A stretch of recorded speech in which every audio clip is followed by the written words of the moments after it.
हर रेख पेख को कहना सकत केह, अचल मूरत अनपव प्रकाश। हमें तोज कह जाय, कोट इंद्र इंद्राण साहे साहण गण जय। त्रिपवन महीप सुर असुर नेत नेत बन तृण कहत। त्वै सर्ब नाम कथै कवन,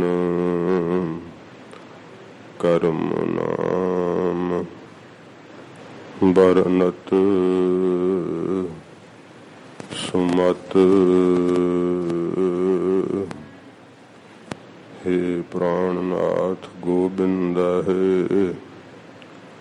कृपा निदान जगद गुरु।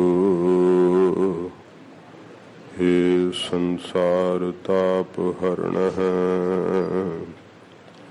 करुणा में सब दुख है। हे शरण जोग दयाल है, दीनानाथ मया करहु। शरीर स्वस्थ क्षीण समय, सिमरंत नानक राम दामोदर माधव है। तू चौ सज्जन मैडिया, दई सिस उतार। नैन महिंजे तरस दे, कद पसी दीदार। सज्जन सच्चा पातशाहो, सिर सांदा साहो। जिस पास बैठिया सोहीए, सबना दा वेसाहो। गुरपुरा जिन सिमरिया, सेई पे निहाल। नानक नाम आराधना, कारज आवै रास।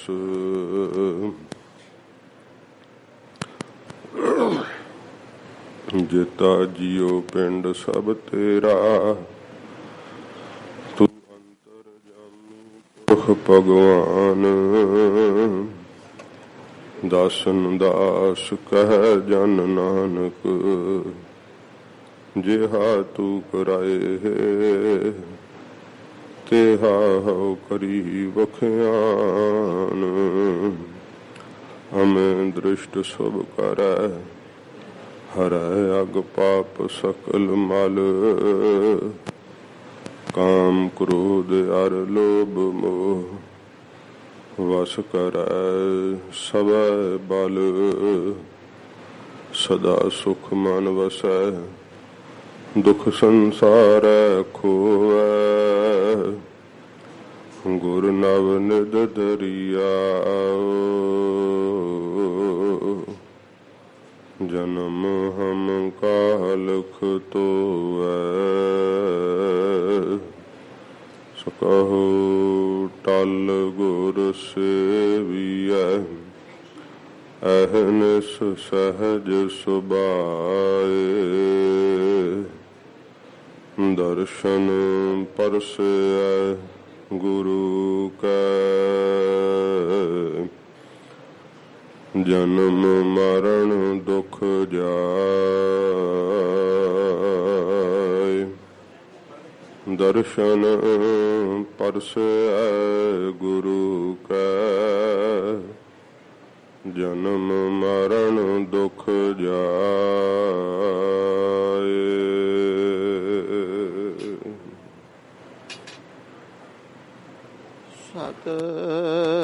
सतनाम श्री वाहे गुरु साहिब जी। हर जेठ जुड़ंदा लोड़िया, जिस अग्गै सब निवंगन। हर सज्जन दावण लग्या, किसै ना दे बन। हर जेठ जुड़ंदा लोड़िया, जिस अग्गै सब निवंगन। हर सज्जन दावण लग्या, किसै ना दे बन। माणक मोती नाम प्रभ, उन लगै नाहे सन। रंग सब नारायण, जेते मन भावंग। जो हर लोड़े सो करे, सोई जिय करंग। जो प्रभ कीते आपने, से कहियह तन। आपन लिया जे मिलै, विछड़ क्यों रोवंग। साधु संग परापते, नानक रंग माणंग। हर जेठ रंगीला तिस तणे, जिस कै भाग मथंग। साधु संग परापते, नानक रंग माणंग। हर जेठ रंगीला तिस तणे, जिस कै भाग मथंग। वाहेगुरु जी का खालसा, वाहेगुरु जी के फतेह। सच्चे बात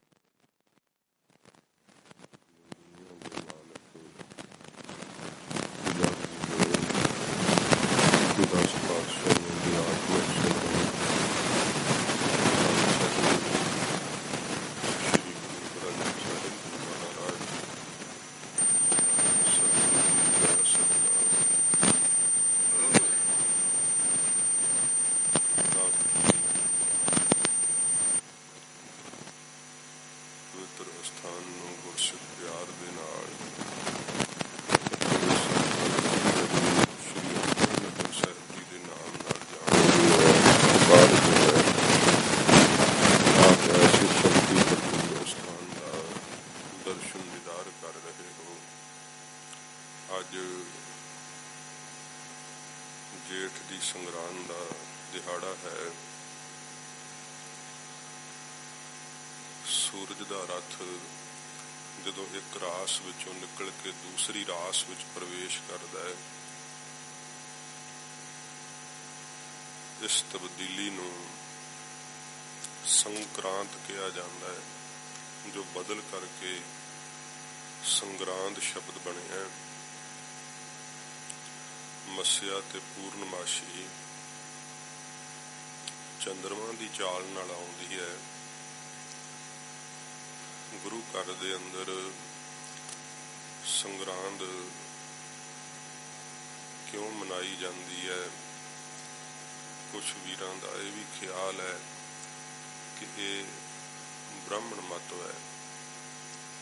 साध संगत जी, ब्राह्मण मत अंदर संगरांद दे दिन नाना प्रकार दी देवी देवतियां दी पूजा दसी जाती है। फिर किसी सियाणे कोलों फलादेश सुनने वास्ते प्रेरणा दी जाती है कि जो कोई सियाणा महीने का फलादेश सुनावे तो महीना बड़ा चंगा लगता है। ते जेड़े ये ख्याल करके कि गुरु घर संगरांद ते नहीं जाना चाहिए, उन्हां दा लुकवा मंतव यह है कि फिर किसी सियाणे कोल होर जाना चाहिए। क्यों ना किसी न किसी जाना तो है ही है ना। किते जे सिखां नूं ये प्रचार दिओ कि संगरांद ते गुरु घर नहीं जाना चाहिए, कोई लाभ नहीं है। आवाज गूंजदी है वाहिगुरू। सतगुरां जी दे घर तां साध संगत जी भावें किसी कारण करके भी जावे ते सतगुरां जी दे हजूर आया होया कदे साध संगत जी निष्फल नहीं जाता। सच्चे पातशाह जी दे घर आया होया हरेक जीव जिहड़ा है वो सहत फल दे बरसो जाता है। जो ये ख्याल प्रगट करने कि मस्या संगरांद नूं जां पूर्णमासी नूं गुरुद्वारे साहब जाना ब्राह्मण मत है जां मन मत है, ये साध संगत जी सगों उन्हां दी अपनी मन मत है। सतगुरु गुरु अमरदास सच्चे पातशाह जी महाराज ने संगरांद दे पुरब सतगुरां जी ने मनाउणे शुरू कीते सी ते विसाख दी संगरांद दा बड़ा वड्डा पुरब जिहड़ा सी गोइंदवाल साहब लगदा हुंदा सी। ते गुरु अर्जन देव सच्चे पातशाह जी महाराज भी हजूर विसाख दा जिहड़ा संगरांद दा जोड़ मेला है ये हुण सब तो वड्डी पद्धर ते सचखंड श्री हरमंदर साहब विखे लगदा है। वड्डे अमृत वेले तो ही गुरसिख संगतां पंजां सरोवरां दे इशनान भावना नाल करदियां। बहुत वड्डा जोड़ मेला हुंदा है। बाहर भी परिक्रमा विच इशनान करन वास्ते थां नहीं मिलदा, एडी वड्डी गिणती विच संगत आउंदी है। तो साध संगत जी ये पुरब किसी होर नहीं शुरू कीते, आप गुरु महाराज सच्चे पातशाह जी ने इन्हां पुरबां नूं मनाउण दी आग्या कीती। आई हुई संगत नूं सच्चे पातशाह जी महाराज अपने अमृत रसना तो हजूर उपदेश बख्शिश करदे। गरीब नवाज सच्चे पातशाह जी महाराज इस संगरांद दे पुरब ते सानू हजूर ने जो सिक्ख्या दिती है, साध संगत जी मैं पहला बेनती ये कर दियां कि अपने सिखां विच भी ये समझिया जांदा है कि जे चलो चाह सारा महीना नहीं जाया गया तो संगरांद नूं जरूर गुरुद्वारे साहब जांदे। उदों पिंडां दा भी जे कोई गुरुद्वारा साहब नहीं भी होर खोलदा, ग्रंथी सिंह ही सवेरे शाम हुंदा, पर संगरांद नूं सिख जरूर पहुंच जांदे। जे पुछिए कि इहदा कारण की है, वो कहंदे अज महीना चढ़िया ना तां करके। अच्छा फिर गुरुद्वारे साहब आए हो ते इहदे विच तुहानूं की कुछ जापदा है?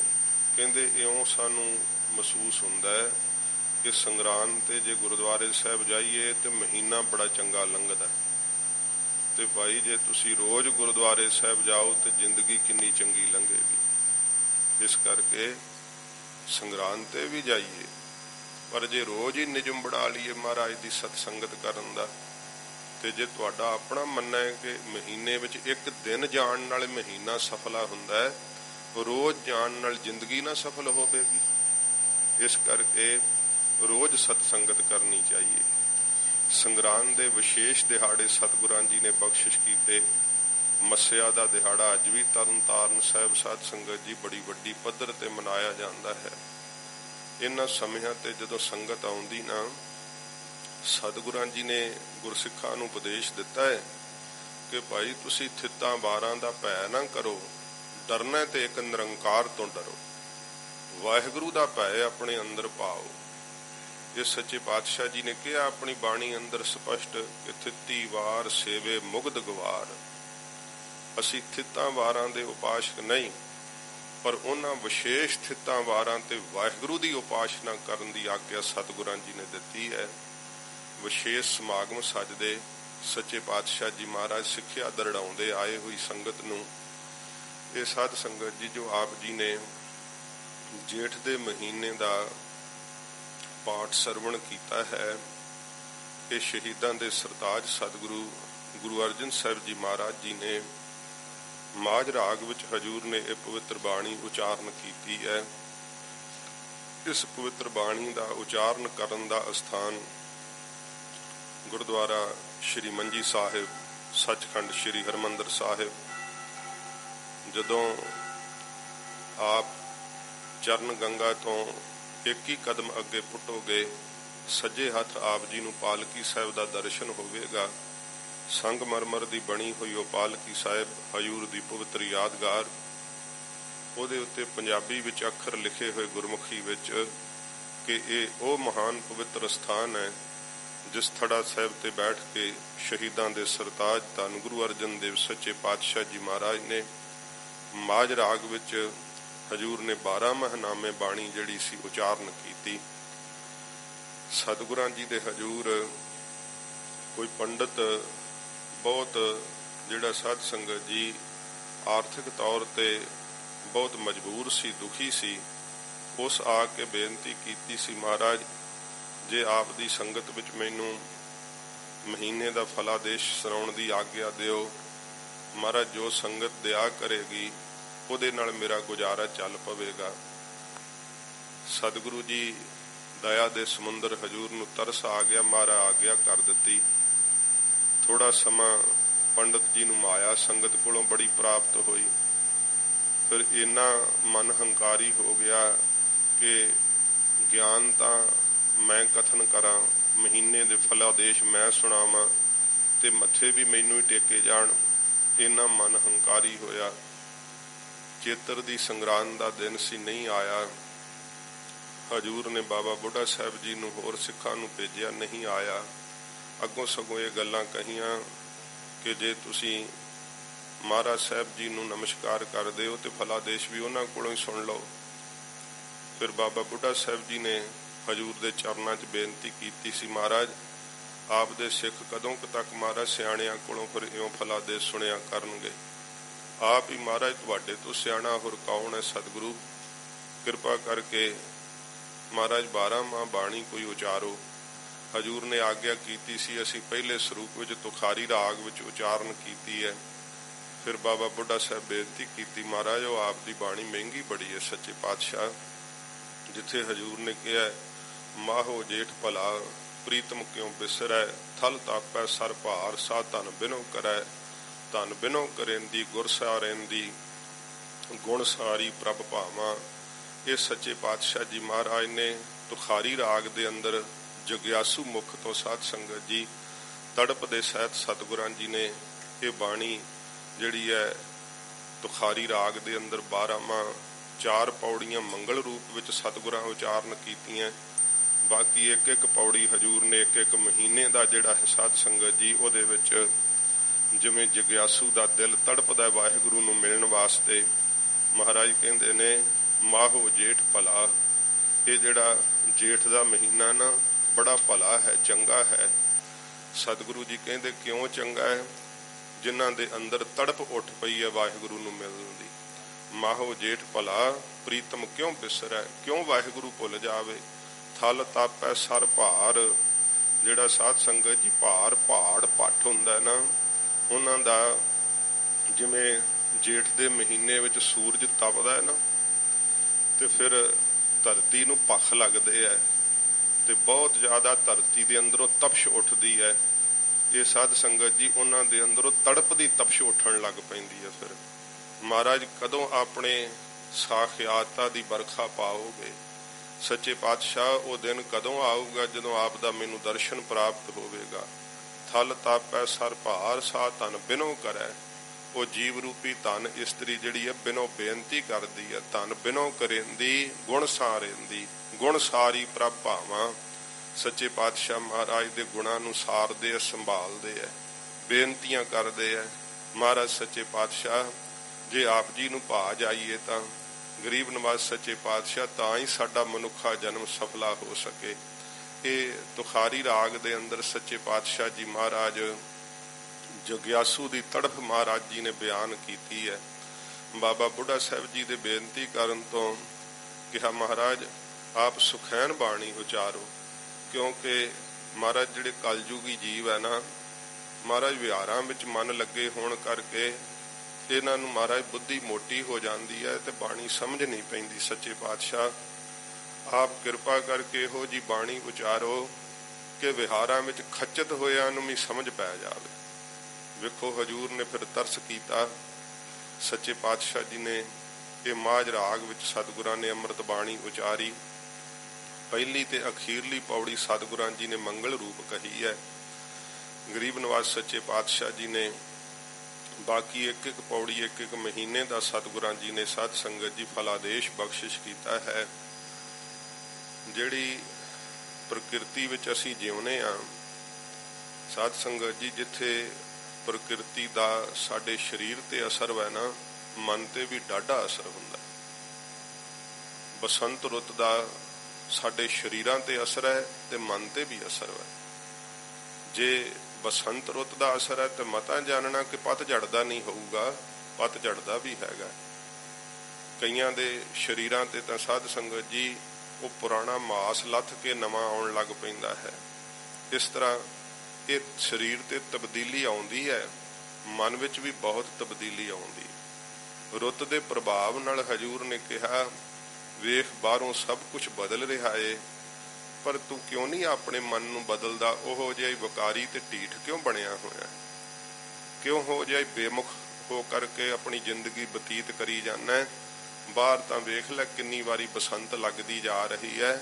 तू आप दे अंदर बसंत कदों लाउणी है? कदों अपने हृदय की तपश नूं चकना जिहड़ी वकारां नाल तप रिहा हृदय? सच्चे पातशाह जी महाराज सानू बाणी विच सिक्ख्या हजूर दिंदे है।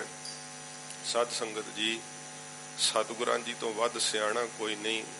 इस करके किसी होर सियाणे कोलों जा टेवे लवाउणे, फलादेश पुछणे ये मनमत वै, गुरमत वै। संग्राम दा दिन आवे, सतगुरां जी दे द्वारे चल करके जाइए, हजूर दी बाणी दा कीर्तन सुनिए, सच्चे पातशाह जी दे उपदेश दी कथा सुनिए, तां ही जन्म सफला हुंदा है। सच्चे पातशाह जी महाराज कुदरती भेद सतगुरु सब जानते हैं, क्योंकि आप निरंकार दा रूप हैं।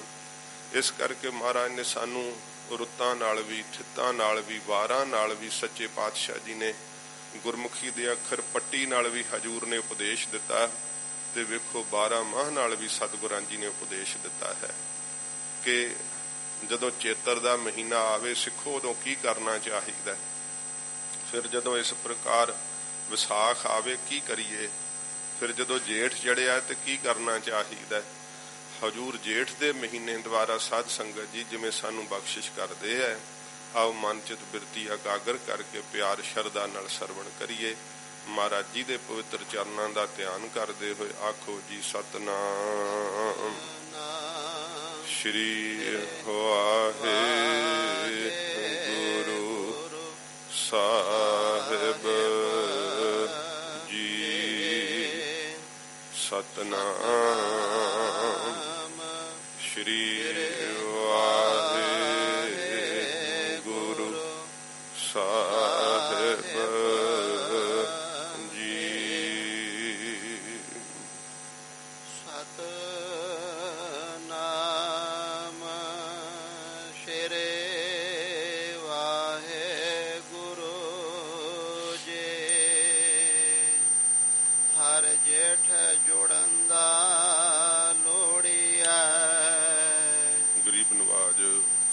गुरु अर्जन देव सच्चे पातशाह जी महाराज जेठ दे महीने द्वारा हजूर उपदेश बख्शिश करते हैं। हर जेठ जुड़ंदा लोड़ी है। ये गुरसिखो जो वाहिगुरु है ना, सच्चे पातशाह जी कहते भाई सब तो वड्डा है। जेठ का अर्थ हुंदा वड्डा, जिमें घर विच वड्डा पुत्र हुंदा उन्होंने जेठा पुत्र कहते हैं। सतगुरु जी कहते ने ਜੇਠ ਦੇ ਮਹੀਨੇ ਵਿੱਚ ਗੁਰਸਿੱਖੋ ਵਾਹਿਗੁਰੂ ਨਾਲ ਜਿਹੜਾ ਜੁੜਨਾ ਹੈ ਨਾ, ਉਹ ਲੋੜੀਏ ਚਾਹੀਏ।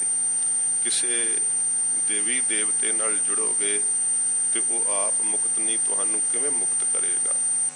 ਸਤਿਗੁਰੂ ਜੀ ਕਹਿੰਦੇ ਨੇ ਕੇਵਲ ਤੇ ਕੇਵਲ ਵਾਹਿਗੁਰੂ ਨਾਲ ਜੁੜਨਾ ਚਾਹੀਦਾ।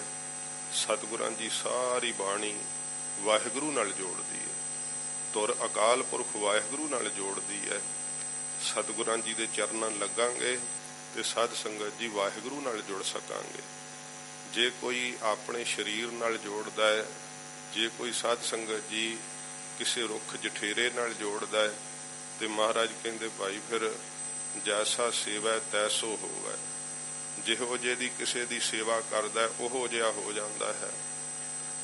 ਜਿਹੜਾ ਸਾਧ ਸੰਗਤ ਜੀ ਮਹਾਮਾਈ ਕੀ ਪੂਜਾ ਕਰੈ, ਨਰਸੈ ਨਾਰ ਹੋਏ ਅਵਤਰੈ, ਉਹਨੂੰ ਕੀ ਫਲ ਮਿਲੂਗਾ? ਇਸਤਰੀ ਬਣ ਕੇ ਪੈਦਾ ਹੋ ਜਾਊਗਾ, ਫਿਰ ਭੈਰੋਂ ਦਾ ਸੇਵਕ ਬਣੇਗਾ। ਤੇ ਮਹਾਂਪੁਰਖ ਇਉਂ ਕਿਹਾ ਕਰਦੇ ਸੀ ਭਾਈ ਫਿਰ ਅਗਲਾ ਕੁੱਤੇ ਦਾ ਹੀ ਜਨਮ ਮਿਲੂਗਾ, ਕਿਉਂਕਿ ਭੈਰੋਂ ਦੀ ਸਵਾਰੀ ਹੈ। ਇਸ ਪ੍ਰਕਾਰ ਇਹ ਜਿਹੋ ਜਿਹਾ ਤੁਸੀਂ ਸੇਵਦੇ ਆ ਉਹੋ ਜਿਹਾ ਤੁਹਾਨੂੰ ਫਿਰ ਫਲ ਪ੍ਰਾਪਤ ਹੁੰਦਾ ਹੈ। ਮਹਾਰਾਜ ਕਹਿੰਦੇ ਨੇ ਹਰ ਜੇਠ ਜੁੜਨ ਦਾ ਲੋੜੀ ਹੈ। ਜੋ ਸਭ ਨੂੰ ਹਰੀ ਹਰਿਆਂ ਭਰਿਆਂ ਕਰਨ ਦੇਣ ਵਾਲਾ ਹੈ ਨਾ, ਜੇਠ ਸਭ ਤੋਂ ਹੀ ਵੱਡਾ ਹੈ। ਉਹਦੇ ਸਾਧ ਸੰਗਤ ਜੀ ਨਾਲ ਜੁੜਨਾ ਜਿਹੜਾ ਸਤਿਗੁਰੂ ਜੀ ਕਹਿੰਦੇ ਲੋੜੀਏ ਭਾਵ ਚਾਹੀਏ। ਫਿਰ ਸਾਧ ਸੰਗਤ ਜੀ ਇਸ ਪ੍ਰਕਾਰ ਸਤਿਗੁਰੂ ਜੀ ਫਰਮਾਉਂਦੇ ਹਨ ਜੀ। ਅਗਲੀ ਪੰਕਤੀ ਪੜ੍ਹ ਦਿਓ, ਪੜ੍ਹੋ, ਇਹੋ ਹੀ ਪੜ੍ਹੋ। ਜਿਸ ਅੱਗੇ ਸਭ ਨਿਵਾਨ, ਜਿਸ ਵਾਹਿਗੁਰੂ ਦੇ ਅੱਗੇ ਮਹਾਰਾਜ ਕਹਿੰਦੇ ਭਾਈ ਸਾਰੇ ਹੀ ਨਿਆਉਂਦੇ ਆ, ਝੁਕਦੇ ਆ। ਜੋ ਦੈਂਤ ਹੈ, ਦੇਵੀ ਦੇਵਤੇ ਹੈ, ਮਨੁੱਖ ਹੈ, ਸਭ ਵਾਹਿਗੁਰੂ ਦੇ ਅੱਗੇ ਝੁਕਦੇ ਆ, ਨਿਆਉਂਦੇ ਆ। ਉਸ ਵਾਹਿਗੁਰੂ ਦੇ ਨਾਲ ਮਹਾਰਾਜ ਕਹਿੰਦੇ ਜੁੜਨਾ ਜਿਹੜਾ ਨਾ ਸਾਧ ਸੰਗਤ ਜੀ ਲੋੜੀਏ ਚਾਹੀਦਾ ਹੈ। ਜਿਸ ਅੱਗੇ ਸਭ ਨਿਵਾਨ, ਜਿਹਦੇ ਅੱਗੇ ਸਭ ਬੰਦਨਾ ਕਰਦੇ ਆ, ਬੰਦਨਾ ਹਰ ਬੰਦਨਾ ਗੁਣ ਗਾਵੋ ਗੋਪਾਲ ਰਾਏ। ਜਿਸ ਦੇ ਅੱਗੇ ਸਭ ਝੁਕ ਜਾਂਦੇ ਆ, ਉਸ ਵਾਹਿਗੁਰੂ ਦੇ ਨਾਲ ਮਹਾਰਾਜ ਕਹਿੰਦੇ ਭਾਈ ਜੁੜੋ। ਤੇ ਸਾਧ ਸੰਗਤ ਜੀ ਹਰ ਜੇਠ ਜੁੜਨ ਦਾ ਲੋੜੀ ਹੈ। ਜੇਠ ਜਿਹੜਾ ਵੱਡੇ ਦਾ ਨਾਂ ਹੈ। ਵੱਡਾ ਸਾਧਨ ਸਭ ਤੋਂ ਕੀ ਹੈ? ਬੈਰਾਗ। ਸੱਚੇ ਪਾਤਸ਼ਾਹ ਜੀ ਮਹਾਰਾਜ ਕਹਿੰਦੇ ਬੈਰਾਗ ਧਾਰਨ ਕਰੀਏ ਨਾ, ਫਿਰ ਵਾਹਿਗੁਰੂ ਦੇ ਵਿੱਚ ਮਹਾਰਾਜ ਕਹਿੰਦੇ ਜੁੜਨਾ ਹੋ ਸਕਦਾ ਹੈ। ਜੇ ਬੈਰਾਗ ਹੀ ਨਹੀਂ ਧਾਰਨ ਕੀਤਾ ਤੇ ਫਿਰ ਸਾਧ ਸੰਗਤ ਜੀ ਵਾਹਿਗੁਰੂ ਦੇ ਅੰਦਰ ਜੁੜਿਆ ਨਹੀਂ ਜਾ ਸਕਦਾ। ਜਿਹੜੇ ਬੈਰਾਗ ਹੈ ਉਹ ਵਿਦਵਾਨਾਂ ਨੇ 4 ਪ੍ਰਕਾਰ ਦੇ ਵੀ ਕਥਨ ਕੀਤੇ ਹੈ, 9 ਪ੍ਰਕਾਰ ਦੇ ਵੀ ਕਥਨ ਕੀਤੇ ਹੈ। ਸਾਧ ਸੰਗਤ ਜੀ ਇੱਕ ਤਮ ਬੈਰਾਗ ਹੁੰਦਾ ਹੈ। ਜਿਹੜਾ ਤਮ ਬੈਰਾਗ ਹੈ ਨਾ, ਨਾਰ ਮਰੈ ਘਰ ਸੰਪਤ ਨਾਸੀ, ਮੂੰਡ ਮੁੰਡਾਏ ਭਏ ਸੰਨਿਆਸੀ। ਘਰ ਦੀ ਸੰਪਦਾ ਨਾਸ ਹੋ ਗਈ, ਘਰ ਵਾਲੀ ਚੜਾਈ ਕਰ ਗਈ, ਕਹਿੰਦੇ ਉਹ ਜਗਤ ਮਿਥਿਆ ਹੈ। ਉਹ ਸੰਨਿਆਸੀ ਹੋ ਜਾਂਦੇ ਆ ਮੂੰਹ ਸਿਰ ਮਨਾ ਕਰਕੇ। ਤੇ ਇਸ ਤਰ੍ਹਾਂ ਦੀ ਹਾਲਤ ਹੈ। ਥੋੜਾ ਚਿਰ ਬੈਰਾਗ ਆਉਂਦਾ ਹੈ। ਜਿਵੇਂ ਕਹਿੰਦੇ ਆ ਕਿ ਆਇਆ ਬੁੱਲਾ ਹਵਾ ਦਾ, ਚੜਿਆ ਕੱਖ ਆਕਾਸ਼, ਢੈਂਦਾ ਢੈਂਦਾ ਢਹਿ ਗਿਆ ਕੱਖ ਕੱਖਾਂ ਦੇ ਪਾਸ। ਜਦੋਂ ਬੈਰਾਗ ਦਾ ਬੁੱਲਾ ਕਿਤੇ ਵੱਜਦਾ ਨਾ, ਇਉਂ ਸਾਧ ਸੰਗਤ ਜੀ ਉਹ ਫਿਰ ਇਹਨੂੰ ਗਦਾ ਬੈਰਾਗ ਵੀ ਕਹਿ ਦਿੰਦੇ। ਇਹ ਹੁੰਦਾ ਤਾਂ ਉਹ ਥੋੜੇ ਚਿਰ ਦਾ ਹੈ।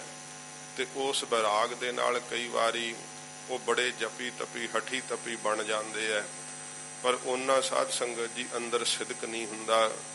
ਫਿਰ ਦੂਸਰਿਆਂ ਨੂੰ ਵਿਸ਼ੇ ਭੋਗਦਿਆਂ ਵੇਖ ਕੇ, ਰਸਾਂ ਕਸਾਂ ਵਿੱਚ ਫਿਸਿਆਂ ਵੇਖ ਕਰਕੇ, ਫਿਰ ਸਾਧ ਸੰਗਤ ਜੀ ਉਹ ਜਦੋਂ ਹਵਾ ਦਾ ਵੇਗ ਘਟਦਾ ਤੇ ਕੱਖ ਫਿਰ ਥੱਲੇ ਨੂੰ ਆ ਕਰਕੇ ਕੱਖ ਕੱਖਾਂ ਦੇ ਪਾਸ, ਫਿਰ ਉਹੋ ਜਿਹੀ ਚਿੱਤ ਬਕਾਰੀ ਹੋ ਜਾਂਦੇ ਆ। ਫਿਰ ਉਦਾਂ ਦੇ ਡਿੱਗ ਜਾਂਦੇ ਆ, ਟੱਟ ਜਾਂਦੇ ਆ।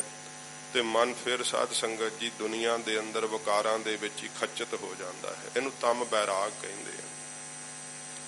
ਕਾਰਨ ਬੈਰਾਗ ਹੁੰਦਾ ਜਿਹੜਾ ਕਿਸੇ ਕਾਰਨ ਕਰਕੇ ਬੈਰਾਗ ਉਤਪੰਨ ਹੋ ਜਾਵੇ। ਜਿਵੇਂ ਭਰਥਰੀ ਜੀ ਨੂੰ ਹੋਇਆ ਸੀਗਾ। ਆਪਣੀ ਰਾਣੀ ਪਿੰਗਲਾ ਨਾਲ ਇੰਨਾ ਪਿਆਰ ਕਰਦੇ ਸੀ। ਭਰਥਰੀ ਜੀ ਨੂੰ ਕਿਸੇ ਮਹਾਂਪੁਰਸ਼ ਰਿਸ਼ੀ ਨੇ ਅਮਰ ਫਲ ਦਿੱਤਾ ਸੀ ਕਿ ਲੈ ਰਾਜਾ, ਇਹ ਤੂੰ ਧਰਮੀ ਹੈ ਤੇ ਛਕ ਕੇ ਧਰਮ ਦਾ ਰਾਜ ਸਥਾਪਿਤ ਕਰੇਗਾ, ਅਮਰ ਰਹੇਗਾ। ਤੇ ਅਸੀਂ ਤਾਂ ਜੋਗੀ ਪੁਰਖ ਵਾਂ, ਸਾਨੂੰ ਕੀ ਲੋੜ ਹੈ ਇਹਨਾਂ ਦੀ? ਜਦੋਂ ਮਰਜ਼ੀ ਤਿਆਗੀ ਦੇ ਤਿਆਗ ਦੇ, ਸਾਨੂੰ ਏਡੀ ਕੋਈ ਲੋੜ ਨਹੀਂ। ਰਾਜੇ ਨੇ ਤੇ ਸਮੇਂ ਰਾਣੀ ਪਿੰਗਲਾ ਨਾਲ ਮੋਹ ਕਰਦਿਆਂ ਹੋਇਆਂ ਕਿ ਰਾਣੀ ਮੇਰੀ ਜਿਹੜੀ ਹੈ ਉਹ ਇਸ ਫਲ ਨੂੰ ਖਾਵੇ। ਰਾਣੀ ਨੂੰ ਫਲ ਦੇਤਾ ਰਾਜੇ ਭਰਥਰੀ ਨੇ ਰਾਣੀ ਦਾ ਅੱਗੇ ਸਾਧ ਸੰਗਤ ਜੀ ਮੋਹ ਜਿਹੜਾ ਸੀ ਨਾ ਉਹ ਮੁਹਾਵਤ ਦੇ ਵਿੱਚ ਲੱਗਾ ਹੋਇਆ ਸੀਗਾ, ਉਹਦੇ ਵਿੱਚ ਨਿਗਾਹ ਸੀ। ਉਹਨੇ ਮੁਹਾਵਤ ਨੂੰ ਜਾ ਕਰਕੇ ਉਹ ਫਲ ਅਮਰ ਫਲ ਦੇ ਦਿੱਤਾ ਕਿ ਲੈ ਤੂੰ ਖਾ ਲੈ। ਉਹਦੇ ਨਾਲ ਉਹਦਾ ਜੀਵਨ ਢਿੱਲਾ ਸੀਗਾ। ਇਉਂ ਜਦੋਂ ਮੁਹਾਵਤ ਨੂੰ ਦਿੱਤਾ, ਮੁਹਾਵਤ ਦਾ ਅੱਗੇ ਵੇਸਵਾ ਨਾਲ ਸੰਬੰਧ ਸੀ। ਉਹ ਵੇਸਵਾ ਦੇ ਕੋਲ ਫਲ ਲੈ ਗਿਆ, ਕਹਿੰਦਾ ਕਿ ਵੇਸਵਾ ਤੂੰ ਫਲ ਖਾ ਲੈ। ਵੇਸਵਾ ਦੇ ਮਨ ਵਿੱਚ ਤੇ ਸਮੇਂ ਖਿਆਲ ਆਇਆ ਕਿ ਮੇਰਾ ਜੀਵਨ ਤਾਂ ਵਕਾਰੀ ਹੈ, ਮੈਂ ਤਾਂ ਥੋੜੀ ਜ਼ਿੰਦਗੀ ਵੀ ਨਰਕਾਂ ਵਰਗੀ ਭੋਗ ਰਹੀ ਹਾਂ। ਇਹ ਅਮਰ ਫਲ ਕਿਸੇ ਸਾਧੂ ਮਹਾਤਮਾ ਨੂੰ ਦੇਣਾ ਚਾਹੀਦਾ ਜਿਹੜਾ ਭਜਨ ਕਰੇ ਛਕੇ। ਤੇ ਉਹ ਉਸੇ ਹੀ ਰਿਖੀ ਮਹਾਤਮਾ ਕੋਲ ਵੇਸਵਾ ਨੇ ਜਾ ਫਲ ਭੇਟ ਕੀਤਾ ਕਿ ਮਹਾਰਾਜ ਇਹ ਬੜੀ ਅਡਵਡਮੁੱਲੀ ਵਸਤੂ ਹੈ, ਇਹ ਮੈਂ ਤੁਹਾਡੇ ਭੇਟ ਕਰਦੀ ਹਾਂ। ਉਹ ਬੜੇ ਮਹਾਤਮਾ ਹੈਰਾਨ ਹੋਏ, ਕਹਿੰਦੇ ਇਹ ਤਾਂ ਫਲ ਮੈਂ ਭਰਥਰੀ ਨੂੰ ਦਿੱਤਾ ਸੀ, ਇੱਥੇ ਕਿਵੇਂ ਆ ਗਿਆ, ਮੇਰੇ ਕੋਲ ਹੀ ਵਾਪਸ ਆ ਗਿਆ। ਉਹ ਚਲੇ ਗਏ ਭਰਥਰੀ ਕੋਲ, ਕਹਿੰਦੇ ਰਾਜਾ ਕੀ ਕਾਰਨ ਹੈ, ਮੇਰਾ ਭੇਟ ਕੀਤਾ ਦਿੱਤਾ ਫਲ ਤੈਨੂੰ ਘੁੰਮ ਕੇ ਮੇਰੇ ਕੋਲ ਹੀ ਆ ਗਿਆ। ਰਾਜਾ ਬੜਾ ਹੈਰਾਨ ਹੋਇਆ। ਉਹਨੇ ਤੇ ਸਮੇਂ ਫਿਰ ਸੱਦ ਲਿਆ ਸਾਰਿਆਂ ਨੂੰ, ਪੁੱਛਿਆ ਰਿਖੀ ਨੂੰ ਮਹਾਂਪੁਰਖ ਨੂੰ ਕਿ ਤੁਹਾਨੂੰ ਕਿਹਨੇ ਦਿੱਤਾ। ਕਹਿੰਦਾ ਮਹਾਰਾਜ ਵੇਸਵਾ ਸੀ ਜਿਹਨੇ ਭੇਟ ਕੀਤਾ। ਵੇਸਵਾ ਬੁਲਾ ਲਈ। ਜਦੋਂ ਰਾਜੇ ਨੇ ਚਾੜਿਆ ਫਿਰ ਉਸ ਨੂੰ ਸਾਧ ਸੰਗਤ ਜੀ ਹਕੂਮਤ ਦਾ ਜ਼ੋਰ ਤੇ ਵੇਸਵਾ ਬਕ ਪਈ, ਕਹਿੰਦੀ ਮੈਨੂੰ ਮੁਹਾਵਤ ਨੇ ਦਿੱਤਾ ਹੈ। ਤੇ ਮੁਹਾਵਤ ਨੂੰ ਜਿਸ ਸਮੇਂ ਪਕੜਿਆ ਗਿਆ ਉਹ ਡਰਦਾ ਮੰਨ ਗਿਆ, ਕਹਿੰਦਾ ਮੈਨੂੰ ਰਾਣੀ ਪਿੰਗਲਾ ਨੇ ਦਿੱਤਾ ਹੈ। ਤੇ ਰਾਣੀ ਪਿੰਗਲਾ ਨੂੰ ਤੇ ਰਾਜੇ ਨੇ ਆਪ ਹੀ ਦਿੱਤਾ ਸੀ ਨਾ। ਫਿਰ ਗੱਲ ਸਾਰੀ ਸਮਝ ਗਿਆ ਰਾਜਾ ਭਰਥਰੀ ਕਿ ਜਿਹਦੇ ਨਾਲ ਮੈਂ ਇੰਨਾ ਪ੍ਰੇਮ ਕਰਦਾ ਹਾਂ ਉਹ ਵਿਭਚਾਰਨ ਮੈਂ। ਭਰਥਰੀ ਨੂੰ ਤੇ ਸਮੇਂ ਸਾਧ ਸੰਗਤ ਜੀ ਬਰਾਗ ਹੋ ਗਿਆ ਸੀ, ਕਾਰਨ ਹੋਇਆ ਨਾ ਬਰਾਗ ਦਾ। ਤੇ ਸਭ ਰਾਜ ਭਾਗ ਛੱਡ ਕੇ ਭਰਥਰੀ ਜੀ ਤੇ ਸਮੇਂ ਬੰਦਗੀ ਵਿੱਚ ਲੱਗ ਗਏ ਸੀ। ਇਹ ਕਾਰਨ ਬਰਾਗ ਵੀ ਕਦੇ ਸਿਥਲ ਹੋ ਜਾਂਦਾ ਹੈ। ਭਰਥਰੀ ਵੀ ਰਾਜ ਭਾਗ ਨੂੰ ਮੋੜ ਆਉਣ ਲੱਗੇ ਸੀ, ਗੁਰੂ ਨਾਨਕ ਸਾਹਿਬ ਜੀ ਮਹਾਰਾਜ ਨੇ ਮੋੜਿਆ। ਫਿਰ ਸਤਿਗੁਰੂ ਪਾਤਸ਼ਾਹ ਜੀ ਮਹਾਰਾਜ ਨੇ ਭਰਥਰੀ ਨੂੰ ਸਾਧ ਸੰਗਤ ਜੀ ਉਪਦੇਸ਼ ਦਿੱਤਾ ਸੀ ਕਿ ਇਹ ਪੰਜਾਂ ਨੂੰ ਵਸ ਕਰਕੇ ਮਨ ਨੂੰ ਹੁਣ ਡੁਲਾ ਨਾ ਭਰਥਰੀ। ਤੇ ਕਹਿੰਦੇ ਆ ਕਿ ਉਦੋਂ ਜਦੋਂ ਭਰਥਰੀ ਜੀ ਤੁਰੇ ਜਾ ਰਹੇ ਸੀ, ਰਸਤੇ ਵਿੱਚ ਰਾਸ ਪਈ ਹੋਈ ਸੀ ਤੇ ਰਾਸ ਵੇਖਣ ਨੂੰ ਖੜ ਗਏ। ਜਦੋਂ ਵੇਖਣ ਨੂੰ ਖੜ ਗਏ ਤੇ ਉੱਥੇ ਸਾਧ ਸੰਗਤ ਜੀ ਜਿਹੜੀ ਉਹ ਨੱਚਣ ਵਾਲੀ ਸੀ ਨਾ, ਰਾਜਾ ਇਹ ਤਾਂ ਹੈ ਤਾਂ ਪ੍ਰਮਾਣ ਬਹੁਤ ਲੰਮਾ, ਪਰ ਮੈਂ ਭਰਥਰੀ ਜੀ ਦੇ ਪਰਥਾਏ ਕੇਵਲ ਦੱਸਾਂਗਾ। ਰਾਜਾ ਤੇ ਉਹਦੀ ਸਭਾ ਸਾਰੀ ਵੇਖ ਰਹੀ ਸੀ। ਸਾਰੀ ਰਾਤ ਉਹਨਾਂ ਨੂੰ ਲੰਘ ਗਈ ਉੱਥੇ ਆਪਣਾ ਪ੍ਰੋਗਰਾਮ ਕਰਦਿਆਂ ਹੋਇਆ, ਪਰ ਕਿਸੇ ਨੇ ਧੇਲਾ ਨਾ ਦਿੱਤਾ। ਤੇ ਉਹ ਜਿਹੜੇ ਵਜਾਉਣ ਵਾਲੇ ਸੀ ਸਾਜ਼ਾਂ ਨੂੰ, ਉਹਨਾਂ ਦੇ ਹੱਥ ਢਿੱਲੇ ਪੈਂਦੇ ਜਾਣ।